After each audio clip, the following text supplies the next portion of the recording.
This podcast is powered by Masterpiece Kingdom Brands.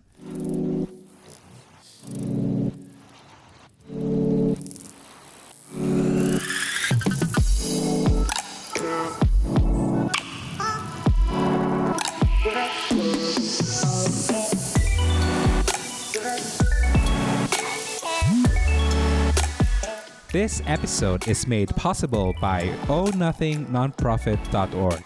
As an entrepreneur, our personalities are often associated with our perception of our brand. Today, we are talking to an amazing woman of faith who has built not just one, but two brands that makes people's lives better the moment they experience these kingdom-minded brands. Her personality, if you know her in person, radiates royalty, excellence, artistry, and discipline.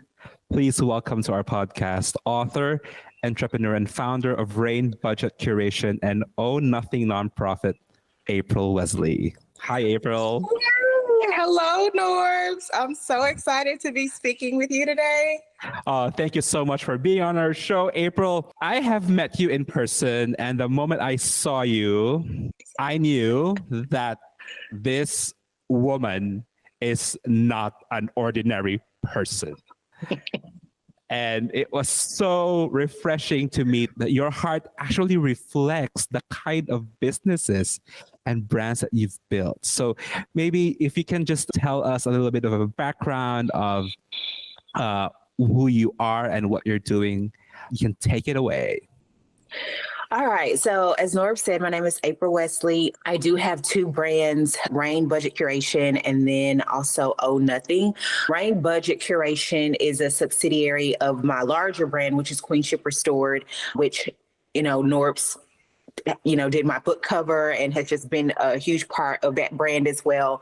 But it's a subsidiary, it's a financial subsidiary with allowing people to come to an understanding of their personal finances so that they can better steward their personal finances so that they can be a better steward in the kingdom of God. Because, how many of us know that in order for us to do God's work, it takes resources. And so that brand is geared towards people being able to better manage the resources that God has so graciously given us so that we could ultimately be a blessing to others. Also, Oh Nothing is my nonprofit brand. And that is actually a brand that is out there and is definitely doing God's work, but I'm not in the forefront of it at all. It's kind of just, a silent face brand, as in it's really just to do God's work completely, on its own. And so basically that brand is geared towards assisting people to pay off their student loans. It helps in other ways. It also helps with other businesses for them to have startup grants and things to help to continue to project their business as far as, startup costs, whatever is needed, taking on new scaling opportunities, things like that. The brand provides grants for that, but ultimately, and right now, the main focus is to help people pay off their student loan debt, which if any of you know, I'm sure there are listeners from all over the world with Kingdom Brands, but here in America, we have a staggering debt crisis in general. Right now, currently, we're dealing with a debt ceiling crisis as a nation, let alone a student loan debt crisis that we have amongst millennials, Gen Zers, even some boomers are in huge amounts of debt. I mean, usually on average, like $30,000 per person on average. So going back to the Rain brand, a lot of people don't know how to manage their personal finances, to even manage how to get out of debt. And so the Oh Nothing brand is there to help assist and give an actual opportunity for people to get out of debt and to provide usually $500 grants on a monthly basis to 1 to 3 individuals in order to help them get out of debt or to get out of student loan debt and to actually reign in this earth, to actually operate in dominance in this earth, which we are called to by the power of the blood of Jesus Christ. He gives us the power to actually have rule, reign, and dominion. And so both of those brands really just kind of collaborate with one another in a way, although they are two separate brands, but they ultimately have the same goal. Wow. Well, we could end the podcast there. That was so amazing. Wow. See, I told you guys, this person is no joke. I mean, April, you're definitely in a sweet spot. And I think more than ever, what these brands are doing are not just impacting in small ways, but it's really changing lives, and it has a generational impact. Now, I'm just Amen. curious, how did you end up being passionate about this field? Because you are also in the medical field, right? Like, can you Right. elaborate on that? Oh, wow. That is such a, ooh, I don't even know if someone's even asked me that before. And Norbert, I don't even know if we've ever really fully discussed this well. Maybe we have. Okay, so on Father's Day weekend here in America, we have a Father's Day weekend, which is usually around June 18th. That weekend in 2017, my father actually passed away. And so at that time, I had been working in the medical field at least 6 years. I'm actually a neurologic physical therapist. So what I do for a living is assist people with various types of brain injuries in rehabilitation, essentially. So if someone has had a stroke, or if they've had a gunshot wound to the head, or if they've had brain cancer, or many different, Wow. there's many different types of brain injury. I essentially help them to rehabilitate with their growth motor movements, meaning like how they can get out of the bed, stand up, walk again, all of those things. So essentially, I teach people with brain injuries how to walk again. So I had been in this field for 6 years. My father passed away, and that's a whole different podcast on its own, but he passed away, and everything started happening all at once, right? So there, costs here, costs there. How are we going to bury him? Where's he going to, like all of these different things with managing, his after death processes. And I just did not even have any money to contribute. Like, I did not have any money. Now, my parents had known each other for almost 20 years before they ever even had me. They were never married, but they basically just had this long-standing friendship, relationship. Obviously, at that time, I can't even remember how old I was. I think I was actually 30 years old. Mm-hmm. And I just found myself in such a dire situation. My mom actually stepped up to the plate, and although they were not married, she assisted with his funeral costs, everything surrounding that. And what was so bad about that time was my mom, I know, probably made half of the salary that I made. And here I am not having much at all to contribute to this situation. And then on top of that, my dad didn't have any resources. Like, he didn't have any life insurance policies. He did not have any savings. He did not have any resources that would allow us to bury him with integrity, essentially, from his own resources. Like, he didn't have anything. And that was not that he wasn't intelligent, but he also too was a bad steward of money.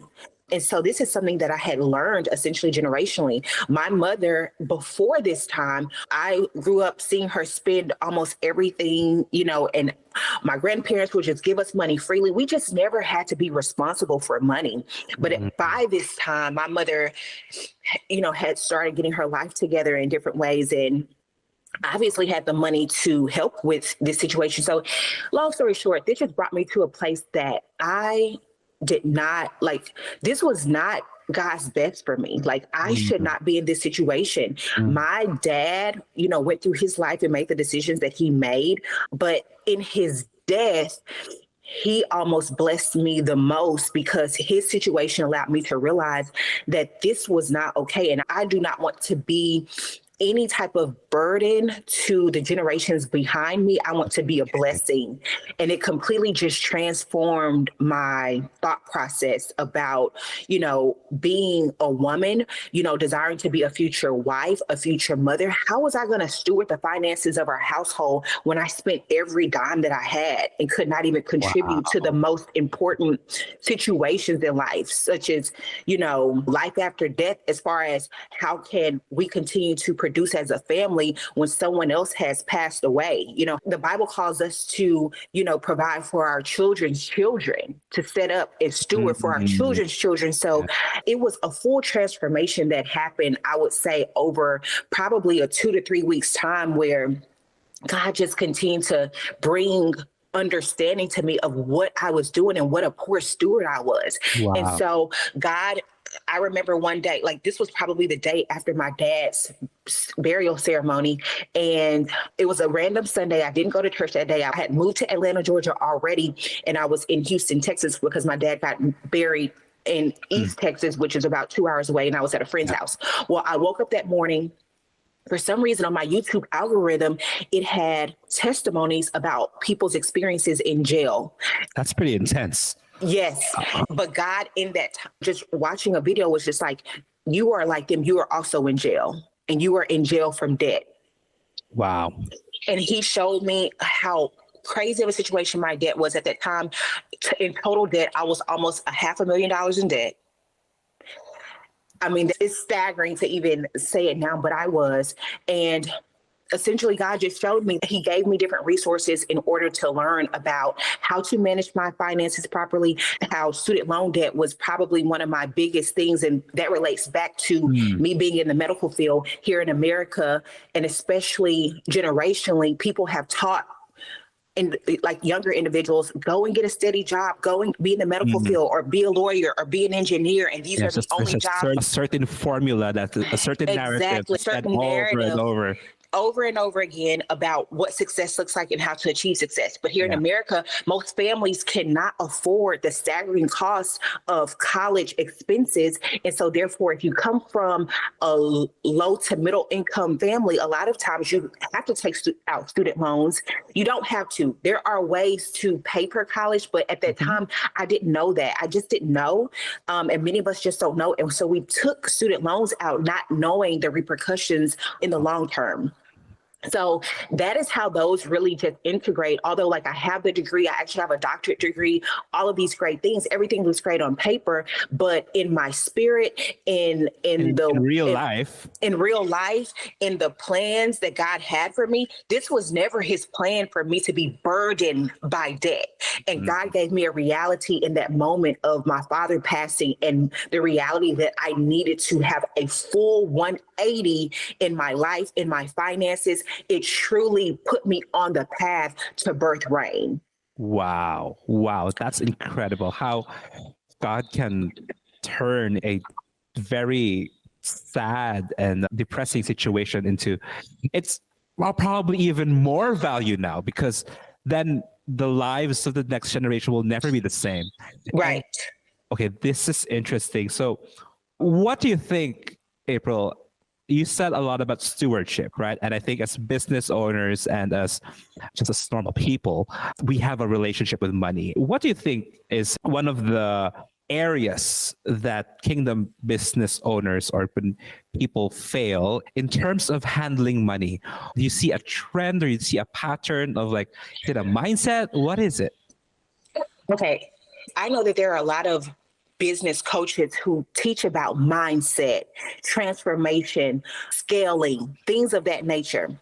My biggest foundational principle that I stand on, and I try to teach the most, because I'm still on my journey as well, is most kingdompreneurs think that personal and business is completely separate as far as the approach and how you manage things.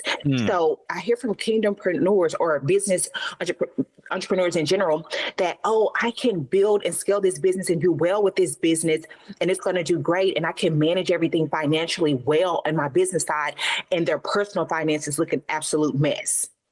That does not align. And a lot of people think that they can do one poorly and the other one prosper.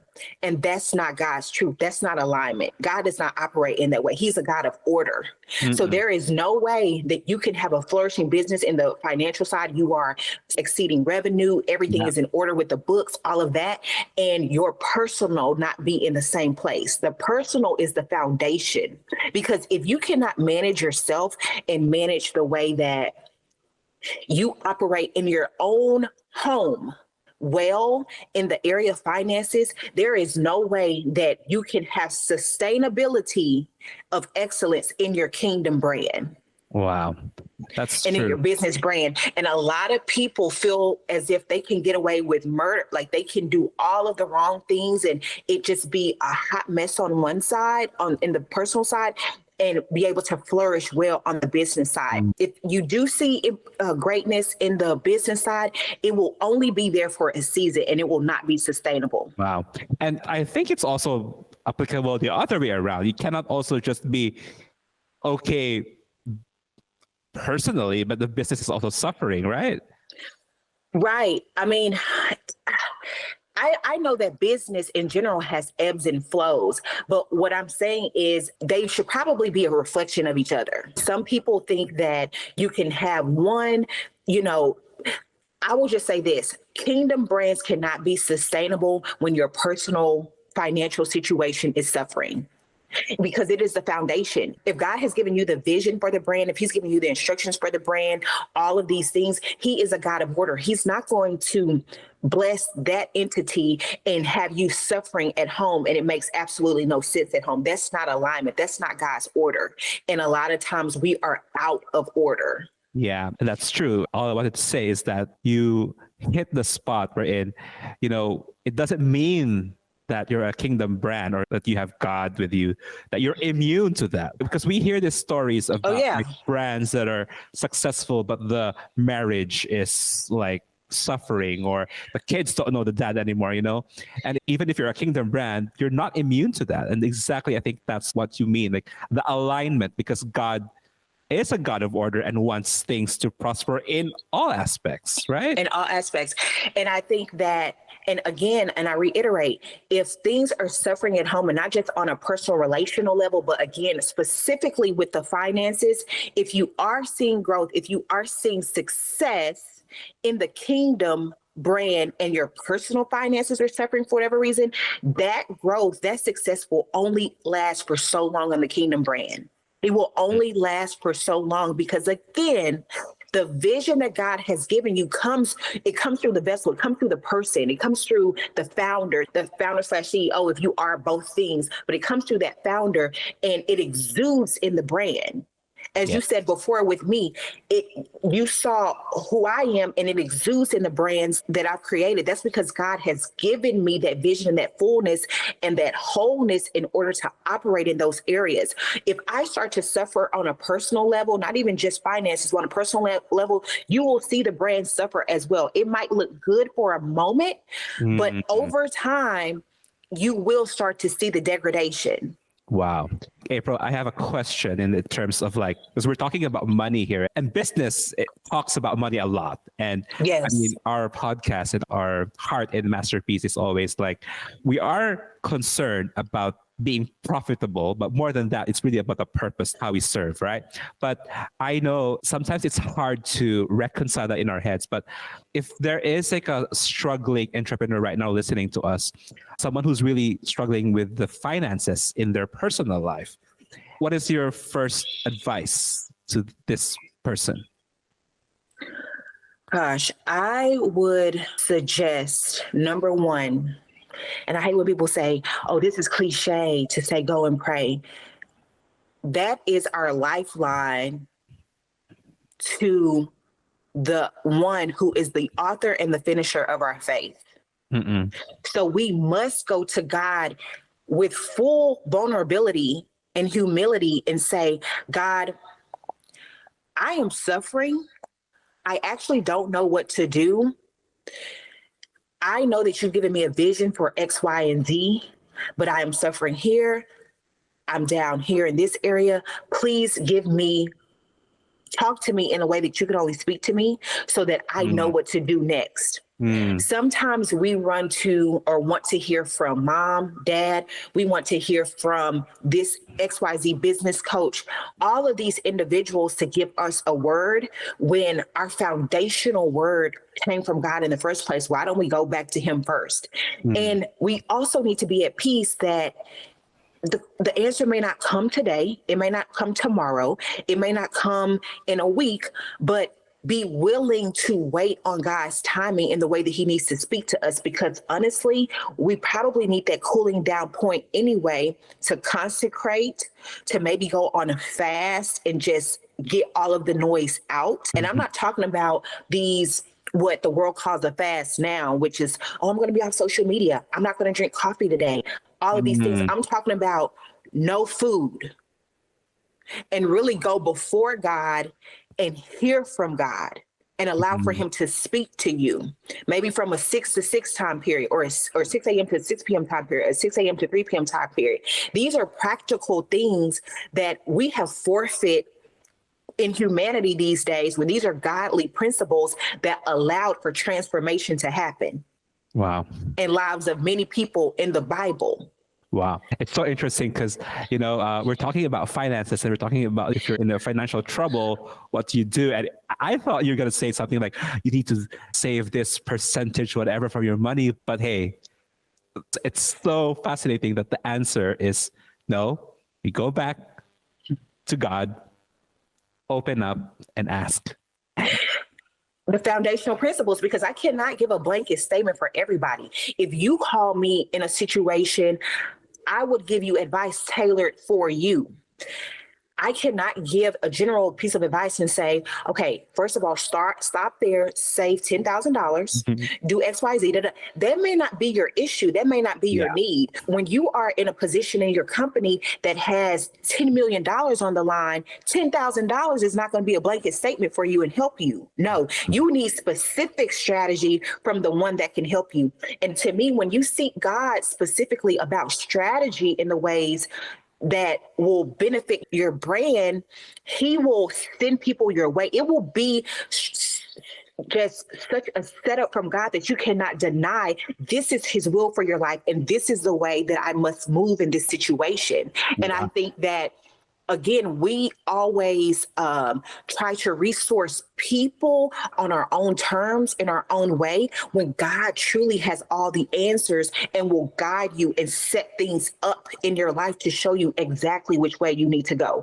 And on my end, God started saying, listen to this. I knew of a couple who was on a show that talked about money, and I literally went to their podcast and started listening to all of their podcasts, listening to every single thing. They started giving me book resources. They started giving me strategy in the ways that I can start having surplus in my budget every month in order to start contributing to my lowest debt. And that is where I started with my strategy and learning how to manage my personal finances. But that came from me falling out in front of God and saying, I'm a mess. I don't have any money. I'm broke. I've been in PT for 6 years. I still don't know how to manage my money well. This is happening generationally. My father just died and didn't have a dime to bury himself. I do not want to be like this. I do not want to die like this, God. So show me. And that birthed everything. Yeah. Wow. That is absolutely just gold right there. That is so powerful. I mean, I'm also aware that if people can go and check out Rain's Instagram account, you will see how April also shares her own personal story of going debt free. I remember you had like buying a car, and it took us on that journey. And now I know why, that it's really sort of the mandate that, God's sharing. And how did that experience go for you in your own journey of sharing your own relationship with money? Did it feel comfortable? Because sometimes I feel like it's such a sensitive topic that people... Right. I don't know. It's an anointing. I actually have not posted on my actual feed in a while at Rain because I'm going through a whole different transformation. When it's time, it will be mind blowing. But even then, when I started the Rain page, there was a time period where I didn't post about it, where I wasn't as public. Like Ecclesiastes talks about in Ecclesiastes 3, there's a time for everything. So there was definitely a time for it. And as you used the word mandate, there was definitely a mandate for it at that time. God gave me a grace on myself for me to share with other people because it was time, and people were in such a dire position that they needed an example. They needed an example of the things that God was doing in the earth and his capability, that if you put yourself in a bad situation, God, our Father, the King of all kings, can help extract you out of that situation with strategy. And I believe that God just used my life as an example to do that. So it was, for me, when something is time, when it's time for something, I don't know, it's just something that just comes out of me that April, you got to put it out there. You got to do it. And I just don't operate in shame in that area. Like I'm just not ashamed because I have nothing to prove to anyone. This is God's story for him to show his glory. I'm just a vessel. And I'm just glad that I said a yes to him, that I will do this. I will make the sacrifices. I will do what you're teaching me to do, because what I've learned in this process is if I was 400,000 in the hole before, and God has allowed me to get out of that, I still have a little bit more to go. But if he's allowed for me to get out of that, how much more is he going to bless me on the back end? So if I was in the deficit 500,000, if you don't think that I'm going to see millions one day and to be able to bless and steward other kingdompreneur brands, you've got to be out of your mind because he's going to do it. Wow, that is powerful.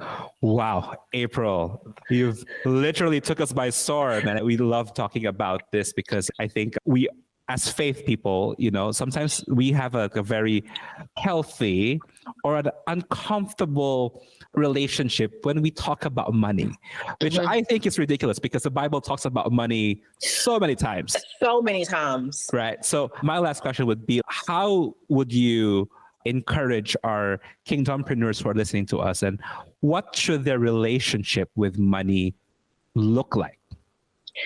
I think for the last two questions now, what keeps popping in my head is the book of Proverbs.